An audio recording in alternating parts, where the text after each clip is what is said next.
VIT கல்வி நிறுவனர் விஸ்வநாதன் பேத்தியின் திருமண விழா வேலூர்ல மிக விமர்சையாக நடைபெற்றிருக்கு. இதன் தொடர்ச்சியாக சென்னையில் இன்று வரவேற்பு நிகழ்ச்சி களை கட்ட காத்திருக்கு. வேலூர் விஐடி பல்கலைக்கழக வேந்தர் ஜி விஸ்வநாதனின் பேத்தியும் விஐடி துணைத் தலைவருமான Kadambari S Viswanathan, doctor A Shravan Krishna ஆகியோரின் திருமண வரவேற்பு நிகழ்ச்சி வேலூர்ல கோலாகலமா நடைபெற்றது. இந்த திருமண வைபவத்தில் பலர் பங்கேற்று மணமக்களை வாழ்த்திருக்காங்க. ஒரு திருமண விழாவில் தென்னிந்தியாவிலேயே இதற்கு முன் இல்லாத வகையில சர்வதேச அளவிலான நடனம் உள்ளிட்ட கலை நிகழ்ச்சிகள் விழாவிற்கு சிறப்பு சேர்த்திருக்கு.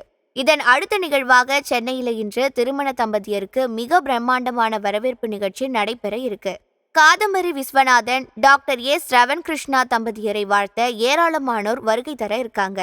தமிழக ஆளுநர் RN ரவி, முதல்வர் ஸ்டாலின், துணை முதல்வர் உதயநிதி ஸ்டாலின், நாடாளுமன்ற உறுப்பினர் கமலஹாசன் மற்றும் அமைச்சர்கள் உள்ளிட்ட முக்கிய பிரமுகர்கள் பலரும் விழாவில் பங்கேற்று தம்பதியருக்கு தங்கள் வாழ்த்துக்களை தெரிவிக்க இருக்காங்க. விழாவிற்கு வருவோரை பரவசமூட்டும் விதமாக உற்சாகமும் அன்பும் ததும்பும் வகையில வரவேற்பு விழாவிலும் கலை நிகழ்ச்சிகள் களை கட்ட காத்திருக்கு.